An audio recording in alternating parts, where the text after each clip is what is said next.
자, 이번 시간도 앞에서 했던 내용 이어서 갑니다. 247조. 이번에는 양도로 보지 않는 거, 양도행위로 보지 않기 때문에 양도독세 부과되지 않겠죠. 그래서 그 첫 번째가 양도 행위로 보지 않는 거 하면 대표적으로 첫 번째 환지 처분 나옵니다. 여러분, 환지 처분은 도시개발법 각종 법률에 따라서 사업이 종료가 되면 사업 시행자는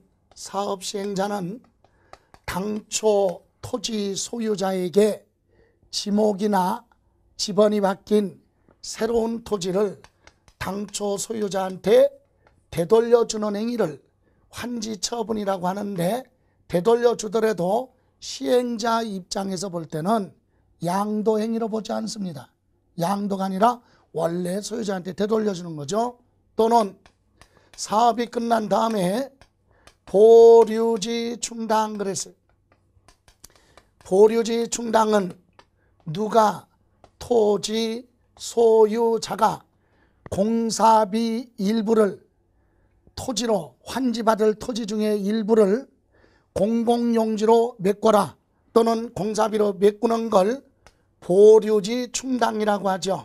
그래서 이건 당초 토지 소유자가 환지받을 토지 중에 일부를 띄어서 누구한테, 사업 시행자한테 주는 건 양도로 보지 않는다 이 얘기예요. 그래서 거기 보시면 247페이지 맨 밑에 도시개발법이나 그 밖의 법률에 따라서 환지 처분으로 지목 지번이 변경되거나 보류지로 충당되는 경우는 양도로 보지 아니한다. 그죠? 다만 당해 토지 소유자가 도시개발 사업으로 환지받은 토지를 양도하는 경우나 사업 시행자가 공사대금으로 청구한 보류지를 양도하는 경우는 그때는 양도로 보겠다. 여기 보세요. 이 얘기는 환지 처분 받은 토지 소유자가 요 환지 처분 받은 토지를 제3자한테 뭐하면, 처분하면 그때는 당연히 보고 양도고, 또 사업 시행자도 공사비로 충당된 요 토지를 제3자한테 처분할 때 그때는 뭘로 본다? 양도행위로 본다. 그러나 사업 시행자와 토지 소유자 간의 소유권 이전은 양도로 보지 않습니다. 다음 2번. 이번에는 법률에 따라서 불합리하게 되어 있는 토지의 경계를 변경하기 위해서 교환하거나 분합하는 경우는 요건을 충족한 경우 과세하지 않는다. 그래서 1번 보시면 토지의 경계를 변경하기 위해서 공간정보구축 및 관리에 관한 법률에 따른 토지를 분할하는 등 대통령령으로 정하는 다음의 요건을 모두 충족하는 경우, 토지 교환의 경우는 양도로 보지 않는데, 여기서 두 가지 요건이 보충학습 나왔죠. 하나는 불합리하게 되어 있는 경계선을 합리적으로 변경하는 사유, 그리고 두 번째는 전체 변적에 교환 분합하는 토지의 변적이 20% 이내일 것. 그래서 요건을 충족하고 토지의 경계를 변경하는 거. 예를 들어 보시면 이거죠. 이런 토지가 있는데, 농사 짓고 있는 농지가 있는데 이렇게 경계선이 꾸불꾸불 되어 있다. 예를 들어 이것은 갑이 소유하고 있는 농지고 이것은 을이 소유하고 있어요. 근데 경계선이 이렇게 되어 있으니까 경운기도 못 다니고 농사 짓는데 불편하잖아.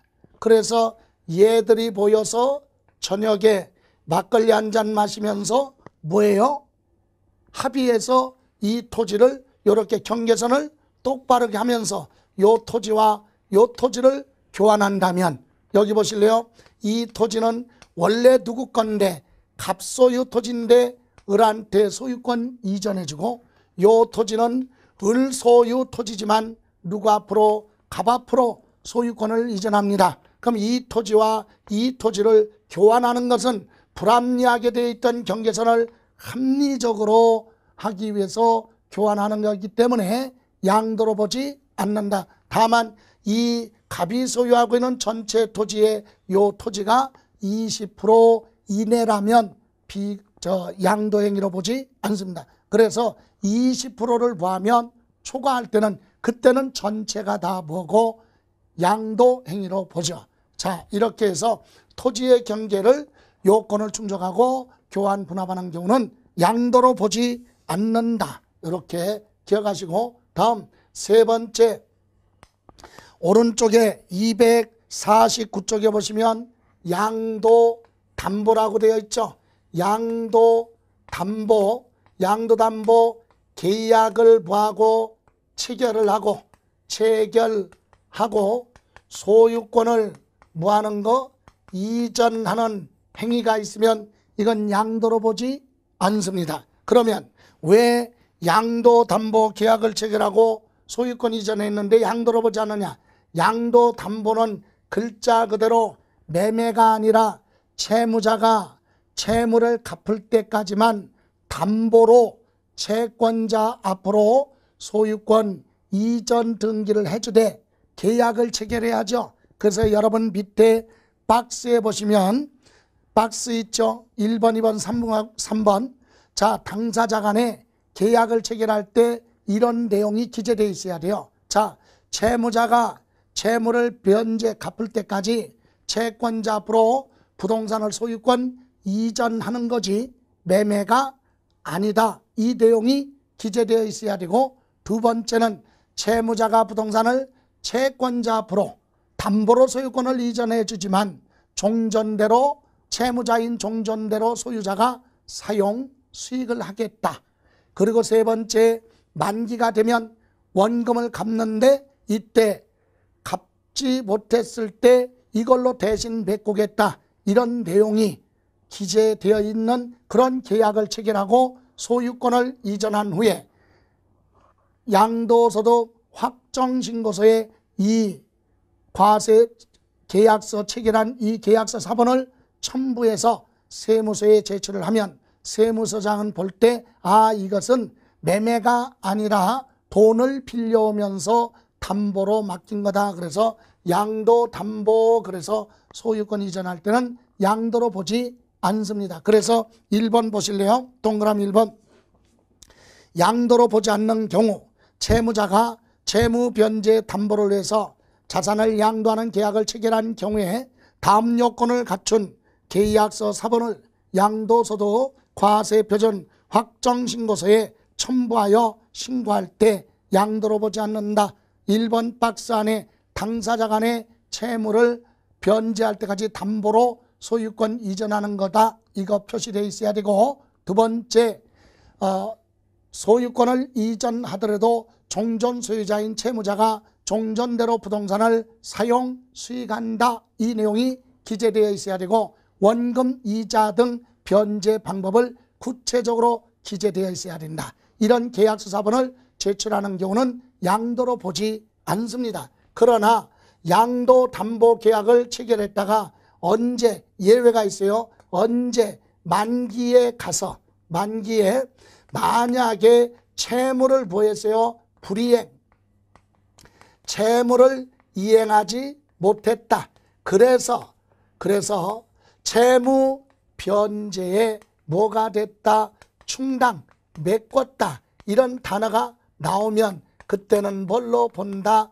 양도 행위로 봅니다. 이때 채무 불이행으로 변제 충당됐다. 아니면 제3자한테 처분했다. 그래서 환가 처분됐다. 이렇게도 얘기를 하고, 아니면 본등기가 채권자 앞으로 실행됐다. 본등기가 실행됐다.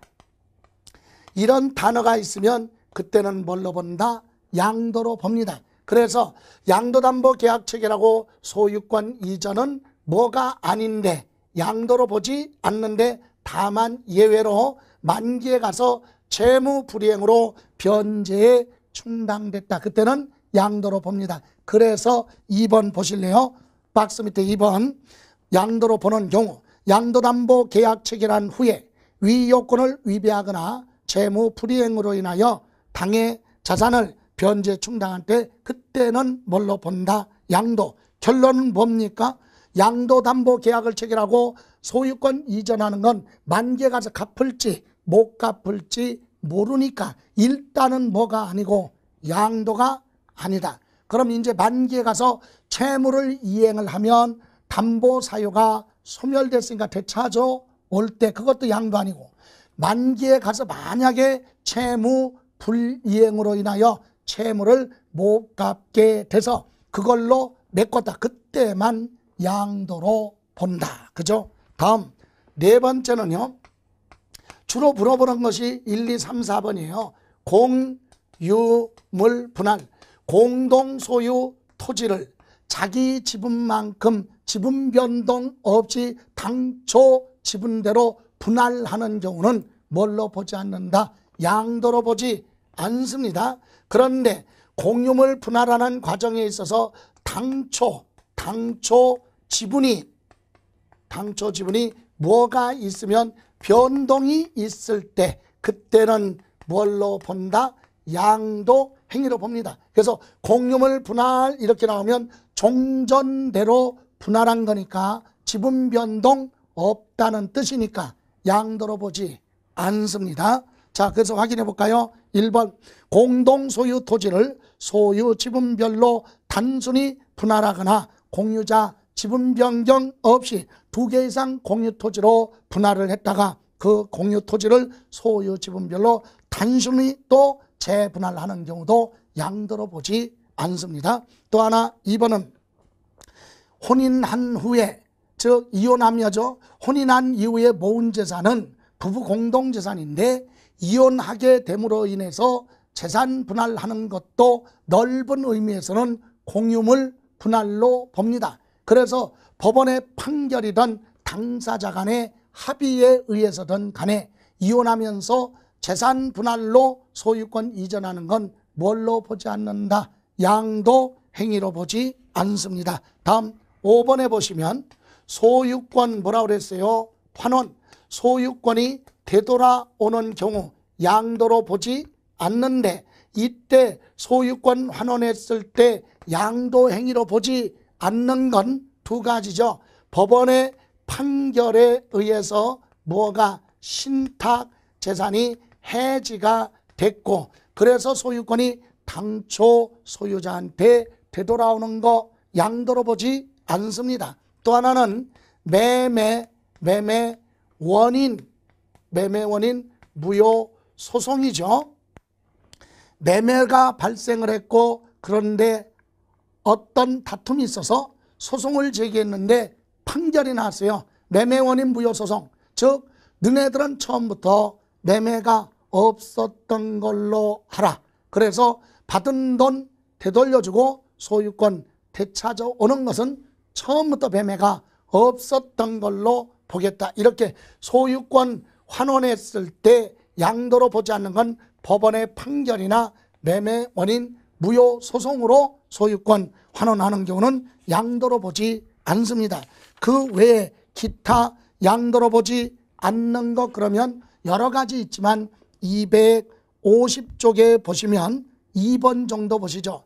자기 소유 재산을 제3자 채무에 대한 담보로 제공했다가 제3자인 채무자가 채무를 변제하지 아니하여 담보자산이 경매 개시돼서 당초 소유자가 자기 부동산을 경매로 낙찰받았다 하더라도 그건 양도로 보지 않는다.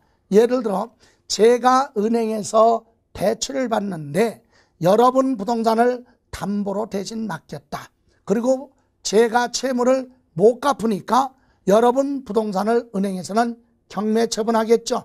이때 부동산 소유자인 여러분은 주 채무자가 아니기 때문에 경매에 참여할 수 있고 그래서 여러분 부동산을 경매로 인해서 여러분이 낙찰받았다 하더라도 양도로 보지 않습니다. 그러나 우리 특별히 기억할 건 형식상 취득으로서 경매가 실행되면 등기가 발소되죠. 그래서 여러분 앞으로 다시 등기해야 되기 때문에 여러분은 취득세는 과세를 합니다.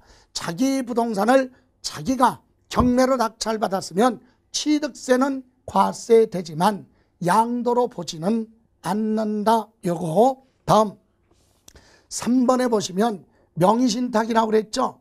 재산의 실소유자가 사용수익을 하는데 다른 사람의 이름으로 등기가 되어 있는 걸 명의신탁이라고 하죠. 그럼 명의신탁은 명의신탁한 사실을 숨기기 위해서 소유권 이전할 때 매매, 교환 이렇게 등기 원인이 기재되어 있을지라도 나중에 만약에 뭘로 명의신탁으로 확인이 되면 매매 등으로 되어 있어도 그건 양도로 보지 않겠다. 즉 증여로 보고 과세를 하겠다 이거죠. 명의신탁은 등기 원인이 매매로 되어 있을지라도 그건 양도로 보지 않고 증여세를 부과하게 됩니다. 다음 마지막으로 6번에 보시면 여러분 토지거래계약 허가구역으로 지정된 지역에서는 부동산 투기를 억제하기 위해서 토지를 사고 팔 때 허가받고 거래하는 게 정상이죠. 근데 허가구역에서 허가를 안 받고 거래를 했다면 그건 무효다. 원인 무효. 그래서 등기까지 할 수가 없어요. 소유권 이전 등기 안 되죠. 그래서 우리는 허가구역에서 허가 안 받고 거래한 건 무효다. 민법에서는 우리는 이걸 뭐라 그래요?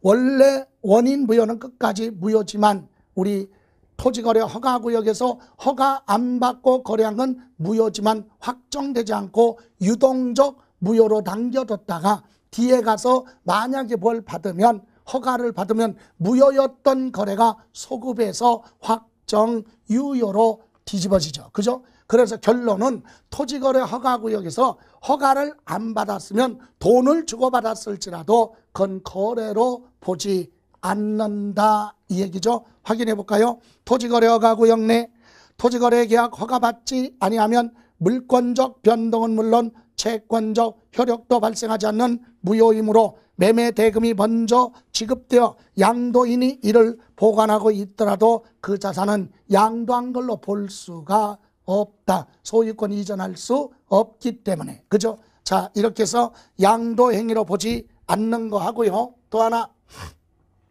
이 단원에서 취득세나 양도소득세에서 같이 많이 물어볼 수 있는 부분이 바로 밑에 250쪽에 나와 있는 밑에 배우자 또는 뭐라 그랬어요? 직계, 존비속 간의 양도 행위 요거는 뭘로 간다? 증여로 추정한다. 증여로 추정을 해서 증여세 부과한다 이거죠. 자, 여기 보실래요? 자, 아버지와 누가 아들이 또는 남편과 부인이 거래를 합니다. 상가 부동산을 소유권 이전해주고 아들이나 부인이 아버지한테나 남편한테 대가를 보였다 지급하고 부동산을 취득했을지라도 세법은 기본적으로 인정하지 않고 이건 뭘로 가라? 증여로 추정을 해서 증여세 부과합니다. 증여로 추정한다는 얘기는 기본이 증여세로 부과를 하되 증여가 아니라는 사실을 명백하게 뭐가 되면 입증되면 그때는 증여로 보지 않겠다. 그래서 부부간에 부모 자식 간의 부동산의 매매는 기본이 뭘로 가요? 증여로 추정해서 증여세가 부과된다. 여러분 당연히 양도소득세보다 증여세가 부담이 크죠. 양도소득세는 왜 세금 부담이 적냐면 기본이 얼마에 사서 얼마에 팔았느냐 고로 매매 차익이 얼마냐 요거 가지고 세금 계산해 매매 차익. 근데 증여는 10억을 증여했다? 그럼 10억 전체 가지고 계산하잖아요. 그러니까 증여세 부담이 아주 크다. 그래서 부모 자식 간의 증여 부담이 크니까 매매 형식을 통해서 우리는 매매했다고 주장을 하지만 법에는 뭘로 간다? 증여로 추정해서 증여세 부과합니다. 그러나 예외가 있어요. 예외 법률에 이러이러한 경우는 뭘로? 양도행위로 뭐 해주겠다? 인정해주는 예외 규정이 있죠. 어떤 거? 아버지 부동산이나 남편 부동산이 경매 물건 나왔어요. 그래서 어디를 통해서, 법원을 통해서 누가, 아들이나 부인이 법원의 경매 절차를 통해서 이렇게 소유권 이전했다면 직접 거래한 게 아니기 때문에 양도행위로 인정됩니다. 또 아버지나 남편이 세금을 안 내서 국가기관이 공공기관하면 한국자산관리공사를 통해서 공매 처분됩니다. 그 공매 물건 나왔는데 아들이나 부인이 공매 절차에 따라서 취득해서 등기한다면 직접 거래한 게 아니기 때문에 이런 경우는 매매로 인정을 해주죠. 또는 아버지나 아들이 파산 절차에 따라서 파산 선고 받았고 그 재산을 법원 절차에 따라 처분하는데 그런 절차로 취득했다면 그거 인정해 줍니다. 또 아버지나 또는 남편이 주식을 증권거래소를 통해서 주식을 처분했고 아들이나 부인이 증권거래소를 통해서 주식을 취득했다면 이것도 명백하게 입증이 되기 때문에 증여로 보지 않고 양도로 봅니다. 또는 둘이 직접 거래해서도 부동산과 부동산을 서로 보였다, 교환했다면 쌍방이 다 소유권 이전 등기하기 때문에 인정이 되죠. 그래서 자, 배우자 직계 좀비속 간의 부부 간의 거래는 뭘로 가? 증여. 그러나 공매나 경매, 파산 절차 또는 증권거래소를 통해서 주식을 사고 팔거나 그 외 자금 출처 등이 명백하게 입증되는 경우 있죠. 예를 들어서 아들이 자기 부동산을 먼저 제3자한테 팔고 제3자로부터 대금 입금돼서 받고 그것을 아버지한테 통장으로 보내고 그것만큼의 부동산을 아버지로부터 취득해서 아들 앞으로 등기했다. 그래서 자금 출처가 입증이 되죠. 이렇게 명백하게 입증되는 경우는 예외로 양도로 봅니다. 그렇지 않으면 기본이 뭘로 간다? 증여. 확인해 볼까요? 1번 배우자 또는 직계 좀비속에 양도하는 경우 양도자가 당해 자산을 양도한 때 그 재산가액을 양도가 아니라 배우자 직계 좀비속에게 뭐 한 것으로 증여한 것으로 추정하여 증여세가 부과된다. 그죠? 부모 자식 간의 부부 간의 거래는 증여다. 그러나 2번 양도행위로 인정되는 경우 있죠. 1번 법원의 결정으로 인하여 경매 절차에 따라 처분되는데 그걸 취득했거나 또는 파산 선고 처분으로 인해서 처분될 때 그 절차 또는 국세징수법에 따라 세금 안 내서 공매 처분되는데 그걸 취득했던가 아니면 4번 증권시장을 통해서 주식을 처분했고 증권시장을 통해서 주식을 취득했다. 또는 5번 배우자 등에게 대가를 주고받은 사실 즉 자금 출처 등이 명백하게 입증되는 경우 이런 거래는 증여로 추정하지 않고 예외로 양도로 보겠다. 이렇게 해서 양도행위로 보지 않는 거 그러면 시험에서 한 문제 정도가 출제가 되기 때문에 그런 부분을 정리하시고 그러면 양도행위로 보지 않는 거 다시 한번 요약을 하고 가지요. 여기 보실래요? 자, 이번에는 양도로 보지 않는 것 그랬어요. 양도로 보지 않는 것. 첫 번째 환지처분 그랬죠. 이것은 도시개발사업이나 그 밖의 법률에 따라서 환지처분으로 지목이나 지번이 변경됐다.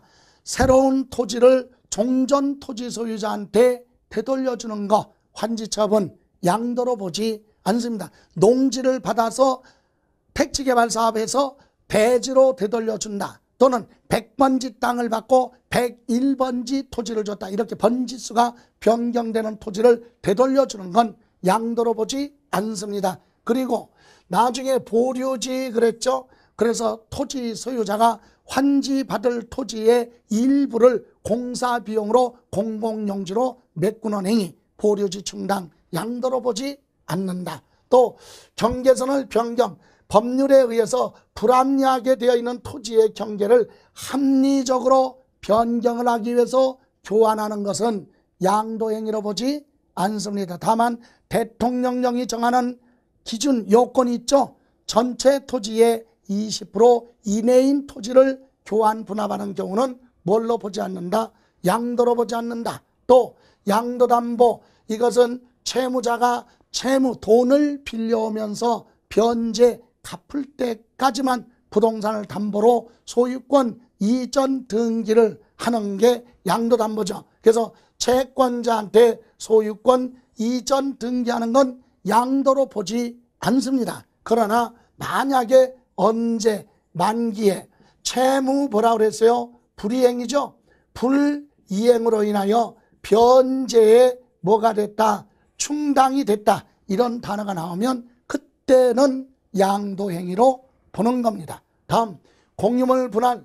자, 공동 소유 토지를 단순히 지분 변동 없이 소유자 종전 지분대로 분할하는 경우는 뭘로 보지 않는다? 양도로 보지 않는다. 다음 소유권 환원. 다른 사람한테 소유권이 이전됐다가 다시 되돌아올 때 양도로 보지 않는 건 두 가지. 법원의 판결로 인해서 신탁이 해지돼서 원래 소유자한테 되돌아오거나 또는 매매 원인 무효 소송으로 인해서 판결이 나왔죠. 그래서 처음부터 매매가 없었던 걸로 하고 소유권 되돌아오는 건 양도로 보지 않습니다. 또 이것도 넓은 의미에서는 뭘로 재산 분할로 갈 수 있는데, 저 공유물 분할로 같이 볼 수도 있는데, 자, 혼이 난 이후에 모은 재산은 부부 공동 재산인데 이혼을 하면서 재산 분할이죠. 이때 재산 분할을 나눠 가질 때 소송으로 가던 합의에 의해서 하던 재산 분할로 인해서 소유권 이전은 뭐가 아니다? 양도가 아니다. 주로 물어본 것이 26회, 28회, 23회 이런 부분이 물어봤으니까 신경 쓰시고, 또 하나 기타 양도로 보지 않는 거, 제3자 채무에 대한 담보로 제공된 자산이, 그죠? 다시 말하면 자, 양도 담보로 제공된 자산이 경매 개시됐다. 제가 은행에서 대출 받는데 여러분 부동산을 담보로 제공했죠. 여러분은 물상 보증이잖아요. 담보 제공했어요. 근데 내가 채무를 이행하지 않으면 여러분 부동산 담보로 맡겼는데 은행에서 경매 처분하겠죠. 그때 여러분이 여러분 부동산을 경매에 참여해서 낙찰 받았다. 그때는 뭘로 보지 않는다? 양도 행위로 보지 않는다. 26회, 23회 두 번 출제가 됐죠. 이런 부분 기억을 하시 바랍니다. 또 하나 가장 핵심 되는 거 뭐 있어요? 요거는 취득세에서도 물어볼 수도 있고 양도소득세에서도 물어볼 수 있다 그랬어요. 그래서 5번에 보시면 5번에 자, 배우자 부부간에 또는 직계존미소 부모 자식 간에 뭐는 양도를 하는 경우는 기본이 뭐다? 증여한 것으로 추정을 하여 뭐 부과한다? 증여세가 부과됩니다. 부모 자식 간의 부부 간의 매매 거래는 기본이 증여로 추정해서 증여세 부과한다. 다만 경매 절차를 통해서 또는 공매 절차를 통해서 소유권 이전하거나 또는 파산 선고 절차로 인해서 소유권 이전, 주식을 아버지가 증권시장을 통해서 처분했고 아들이 공교롭게 증권시장을 통해서 주식을 거래해서 취득했다. 또 그 밖에 권리의 이전이나 행사의 등기를 요하는 재산하면 대표적인 것이 뭐예요? 부동산이죠. 부동산을 서로 감정평가를 해서 동등가치로 교환하는 거죠. 교환. 이것도 쌍방 다 양도로 인정해 준다. 이런 단서가 있으면 예외로 뭘로? 양도 행위로 인정이 되지만 이런 단서 없이 부모 자식 간의 부부 간의 부동산 거래는 기본이 뭘로? 증여로 추정을 하여 증여세 부과한다. 이렇게 정리를 하시고요. 이렇게 해서 우리 양도행위, 양도행위로 보지 않는 부분 정리했고요. 다음으로 넘어가죠. 자, 이번에는 이제 251쪽 양도 및 취득 시기. 여러분, 양도소득세 계산 과정 들어가기 전에 마지막으로 정리해야 될 부분이 양도 및 취득 시기예요. 사고 파는 건 언제 사고 팔았느냐에 따라서 취득해서 양도할 때까지 보유기간 계산해야죠. 보실래요? 예를 들어서 부동산을 취득할 때, 옛날에 부동산을 취득할 때 언제 취득했느냐? 부동산 취득하는 것도 행위가 여러 가지잖아요. 예를 들어서 부동산을 과거에 매매로 취득했을 수도 있고, 또는 부동산을 과거에 상속받아서 취득한 거, 또는 증여를 받아서 취득했을 수도 있고, 건축물 같은 경우는 건축을 해서 원시 취득을 해서 소유할 수도 있죠. 이렇게 취득한 행위에 따라 날짜가 틀려요.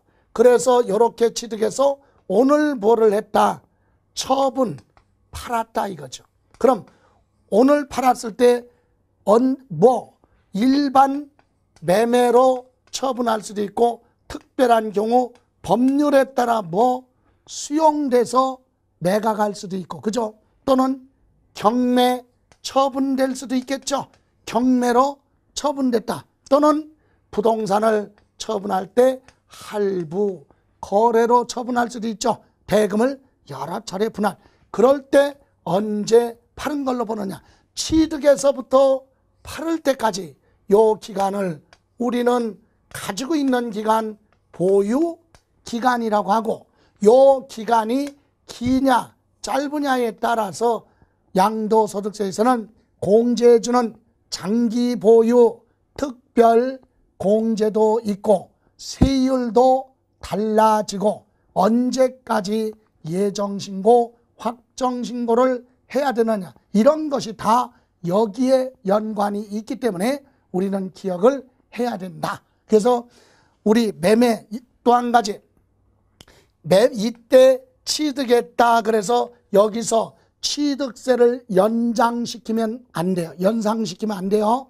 여기서 취득했다는 얘기는 이날 취득했어? 그럼 여기서부터 날짜 계산을 시작을 해서 팔을 때까지 보유기간 계산하라 이거지, 취득세 계산하라 그 뜻이 아니에요. 취득세를 계산하기 위해서, 신고 납부하기 위해서 취득시기는 지방세법 취득세의 취득시기가 별도로 있고, 여기서 말하는 취득시기는 이날 취득했으면 이날부터 날짜 계산을 시작을 하라 이거지, 취득세 신고 납부할 날짜 그거랑 별개로 이해를 하셔야 됩니다. 자, 그러면 첫 번째 251조 맨 밑에 일반 뭐는 매매.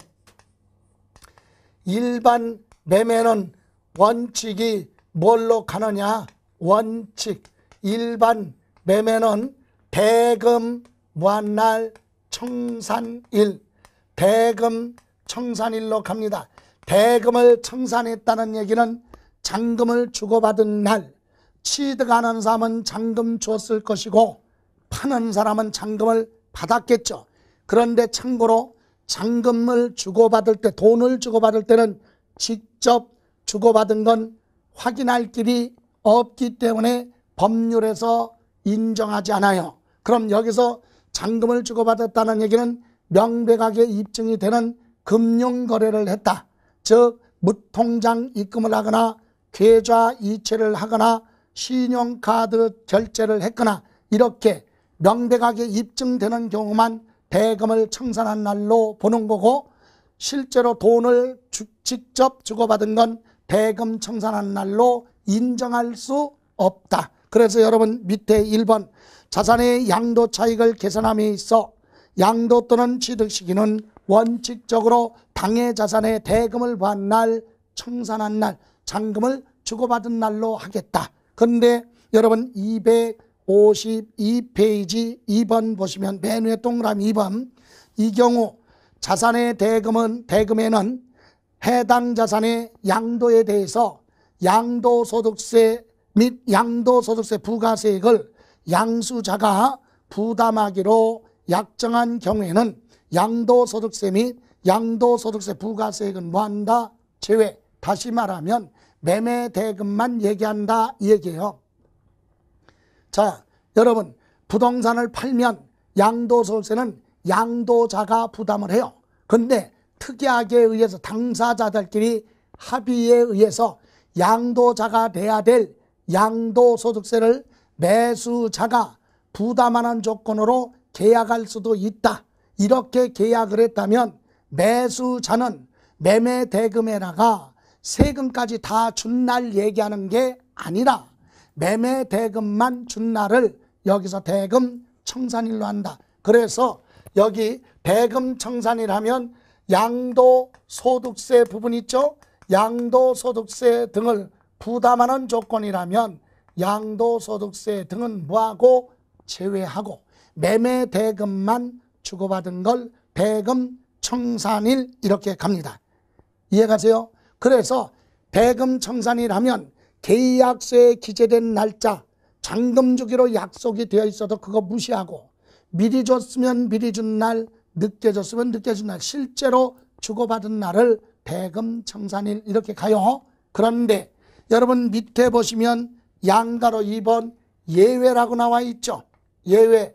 일반 매매는 대금청산할 날을 우리는 사고 파는 걸로 보는데 예외로 등기부에 기재된 등기 접수일로 가는 경우가 있다 이 얘기예요.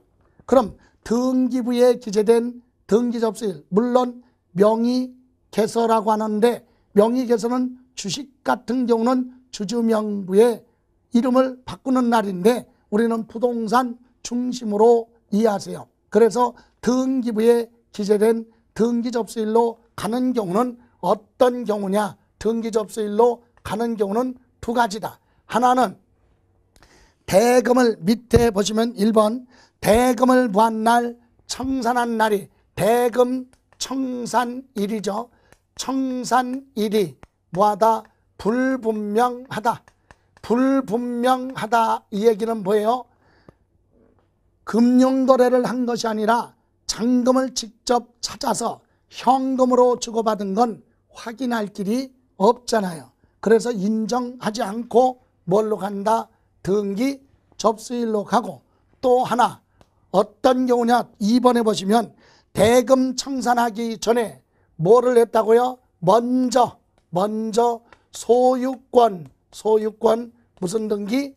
이전 등기를 했다면 대금 결제 끝나고 나서 등기하는 게 정상인데 대금 결제 끝나기 전에 합의에 의해서 먼저 등기를 했다면 등기 접수일로 간다. 이렇게 해서 일반 매매는 대금을 주고받은 날 사고 파는 걸로 보고 각각 날짜 계산하라. 그런데 직접 돈을 주고받았을 때는 확인할 방법이 없기 때문에 불분명한 사유로 보고 또 등기를 먼저 했다면 그때는 등기 접수일로 갑니다. 그래서 저는 수업을 할 때마다 강조를 하는 부분이 이 부분이에요. 모든 부동산 사고 파는 거 외에도 모든 대금을 지출할 때는 근거를 남기기 위해서 금융거래를 하라. 무통장 입금이나 계좌 이체나 신용카드로 결제를 하면 금융거래했기 때문에 근거가 남고 법에서는 그걸 인정해 줍니다. 그죠? 그런데 돈을 직접 주고받은 건 확인할 길이 없다. 그래서 우리는 항상 돈을 빌려주던 지출을 하던 금융거래를 하고 빌려준 돈 받을 때 이럴 때는 뭘로 받아라? 현금으로 받아라 이거지. 왜? CCTV 없는 데 가서 현금으로 받고 안 받았다고 주장을 하면 누가 입증해야 돼? 지급했다는 사람이 입증해야 돼요. 입증 못하면 2번 받을 수 있죠? 그죠? 또 그쪽에서 입증을 하면 미안해, 내가 착각했네, 그럴 수 있잖아요. 그죠? 자, 그래서 항상 지출하는 것만큼은 근거를 남겨라. 여러분 정치권에서 사회 지도층은 뇌물 주고받을 때 전부 다 뭘로 합니까? 통장거래예요. 통장거래를 하면 알아서 교도소 가. 그죠? 통장거래가 아니라 전부 다 뭐야? 현금거래 하잖아요. 왜? 확인할 길이 없으니까 좋다는 사람은 좋다고 우겨도 입증 못하면 법에서 보호받을 수 없죠. 그래서 반드시 우리는 그걸 생활화해야 된다. 지출할 때는 근거를 남기기 위해서 금융거래 이 얘기예요. 그래서 원칙은 대금을 청산한 날. 부동산 매매 계약을 체결하는데 은행 가서 잔금 주는 사람은 취득하는 사람은 은행 가서 돈 찾아갖고 그거 부피가 크니까 수표로 발행해서 수표 가지고 어디 공인중개사 사무실에 와서 지금도 수표 뒤에다가 이서해 가지고 주고받는 그런 사람도 있어요. 간혹 가다가. 그런 경우는 법에서 인정받을 수 없잖아요. 그 날짜가 아니라 뭘로 간다?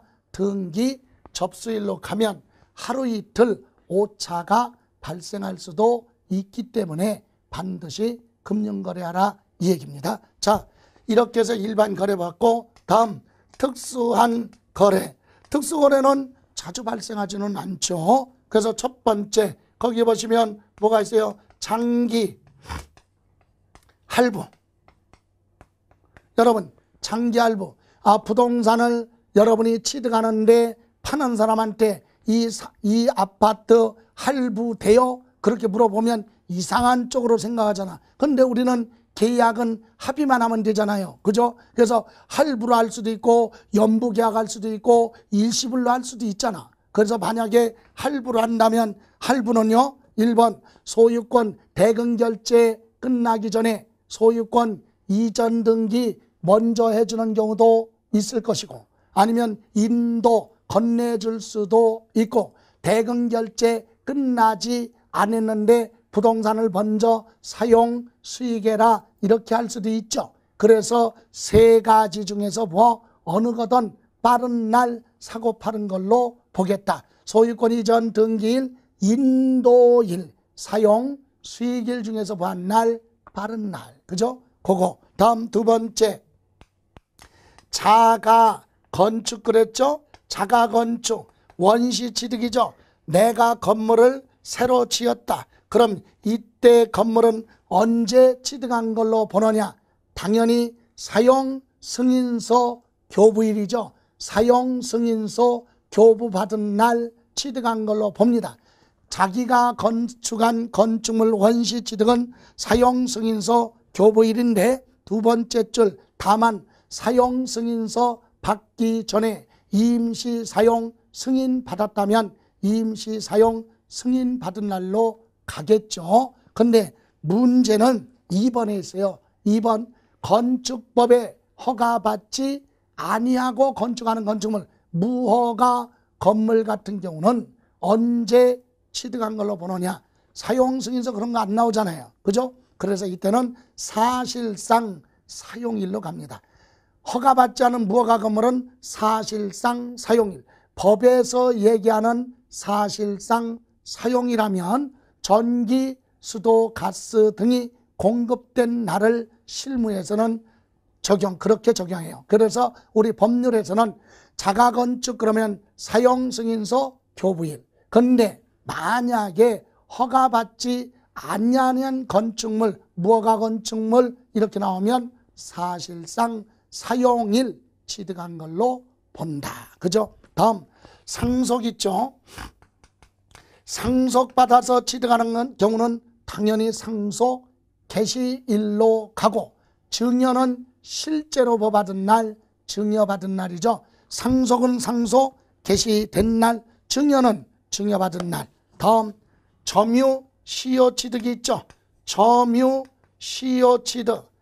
타인의 부동산을 내 건 줄 알고 점유 의사를 표시했고 평온 공연하게 부동산은 20년 이상 점유해서 취득하는 점유 시효 취득한 부동산은 언제 취득한 걸로 보느냐?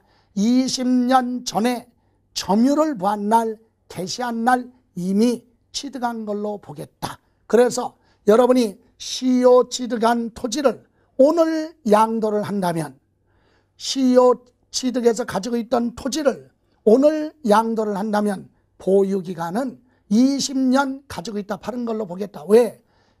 20년 전에 점유를 보한 날, 개시한 날 취득한 걸로 본다. 다음 5번에 법률에 따라 뭐가 됩니까? 수용. 여러분, 법률에 따라 부동산이 수용되면 천차만별이죠, 사람들이. 예를 들어서 사업시행자가 감정평가를 해서 보상금액을 결정을 해서 언제부터 언제까지 보상금을 수령해 가라 그랬어요. 고시를 했죠. 그런데 이쪽 분들은 보상금을 수령했어요. 그럼 그 사람들은 대금 결제가 끝났잖아. 그럼 대금을 받은 날, 청산한 날, 주고받은 날 양도한 걸로 보는 거고, 이쪽 분들은 보상금을 수령해라 그러는데 수용 안 해갔으면 수용 재결 절차로 가죠. 수용 재결 절차로 가서 다시 감정평가를 해서 보상금액이 주어집니다.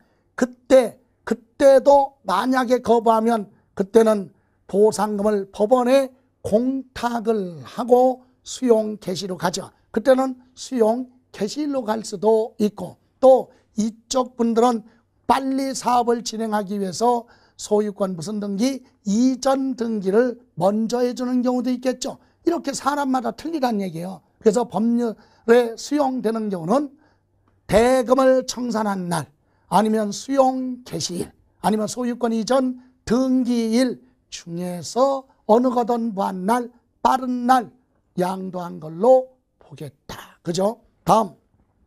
다만 5번에 법률에 따라 수용될 때 2번 다툼이 있어서 소유권 소송으로 갑니다. 그럼 소유권 소송으로 가면 장기간 소요되기 때문에 사업시행자는 중간에라도 보상금을 받아갈 수 있도록 법원에 보상금을 공탁을 합니다.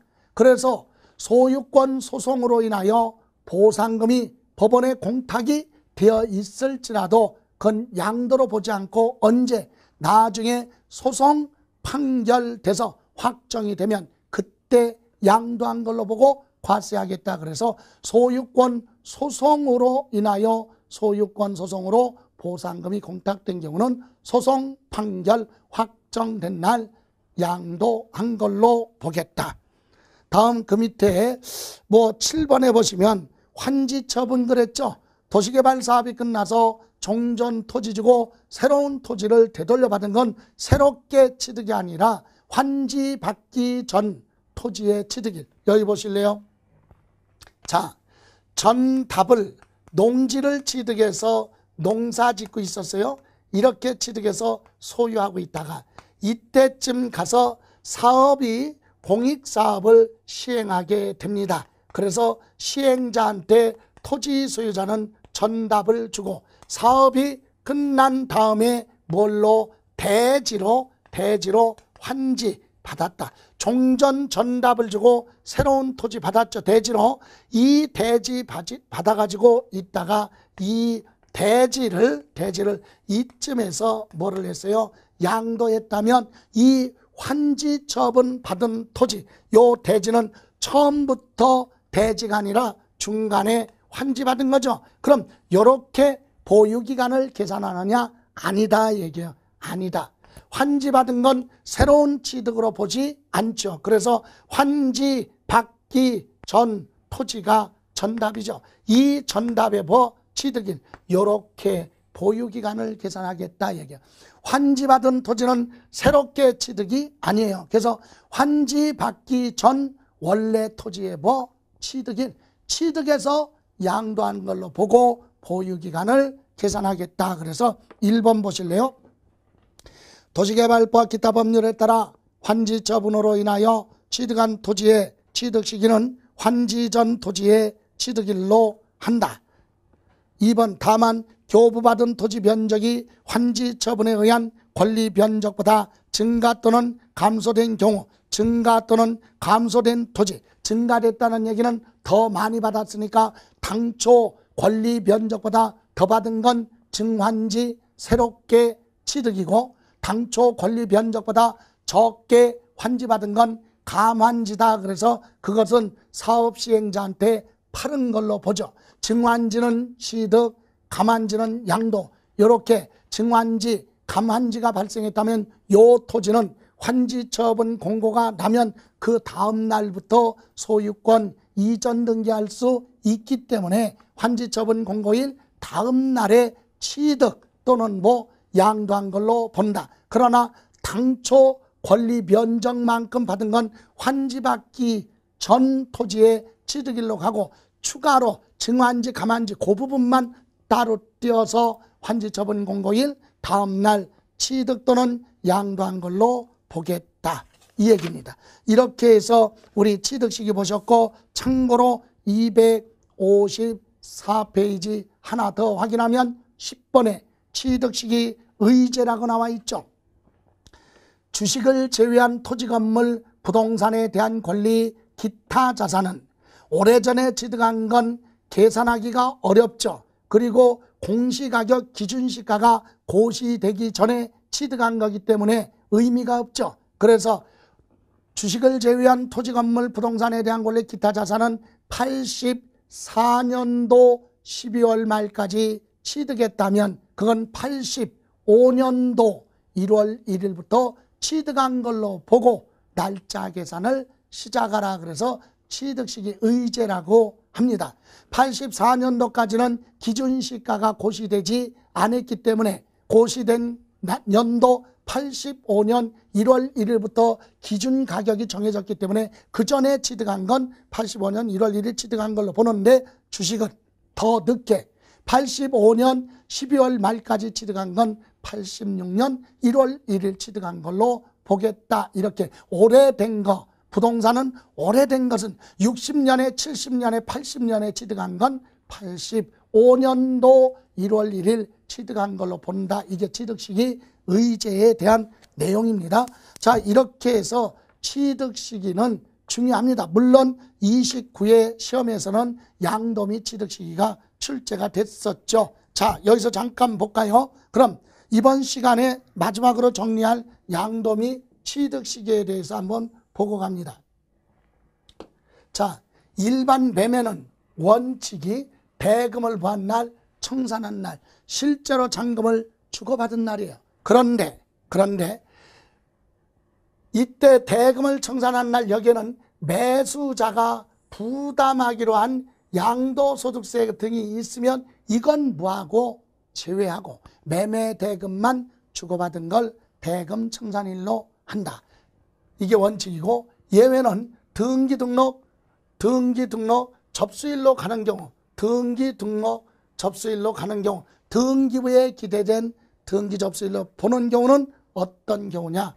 대금 청산한 날이 분명하지 않다. 왜? 금융거래한 것이 아니라 직접 금전을 주고받았기 때문에 확인할 길이 없다. 그래서 그건 불분명한 사유로 보고 등기 접수일로 가는 거예요. 또 하나는 대금을 부하기 전에, 청산하기 전에 소유권 무슨 등기, 이전 등기를 먼저 했다면 등기부에 기재된 등기 접수일로 갑니다. 또 특수한 경우 법률에 따라 뭐가 되어 수용이 되는 경우는 대금을 청산한 날, 아니면 건네준 인도일, 아니면 대금 결제 끝나기 전에 먼저 사용해라. 그래서 사용 수익일 중에서 부한 날, 빠른 날. 다만 소유권 소송으로 인하여 보상금이 공탁이 됐다면 소송 판결 확정된 날로 간다. 또 장기 할부 조건도 부동산 등을 넘겨주지만 대금은 여러 차례 분할해서 받는 거죠. 이런 경우는 소유권 이전 등기 먼저 할 수도 있고 먼저 부동산을 건네줄 수도 있죠. 인도인 또는 사용 수익일 중에서 부한 날, 빠른 날로 간다. 또 상속은 상속 개시일이고 증여는 증여받은 날 취득한 걸로 봅니다. 29회에서도 물어봤던 내용이에요. 다음, 환지처분에 의해서 취득하는 토지는, 환지처분은 종전 토지 주고 새로운 토지를 되돌려받은 건 새로운 취득으로 보지 않기 때문에 환지받기 전 토지에 부어 취득일로 갑니다. 다만 당초 권리 변적보다 증가 더 많이 받은 증환지나 감환지가 있다면 그 부분은 환지처분 공고일 다음 날에 뭐한 걸로 본다?